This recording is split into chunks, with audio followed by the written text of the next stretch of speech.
They say that champions don't do one thing 100% better, they do 100 things 1% better than their competition. As an example, quite often, a difficult thing to accomplish is to set your ideas aside and considering those of others. If one is not careful, it is very easy to become so enamored with our own perspective that we really don't hear what others are saying. When our ideas or proposals seem to be falling upon deaf ears, we tend to push harder to have our viewpoint considered.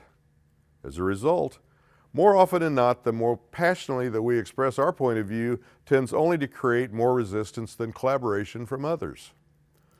When this occurs, a competition to determine who is right or wrong seems to inevitably ensue. When emotions take over, the ending is usually not productive. Taking the time to consider other points of view first will create a more fruitful opportunity for your ideas to be heard later. In addition, it will give you a greater understanding as to the soundness of your ideas. Take time to listen before you speak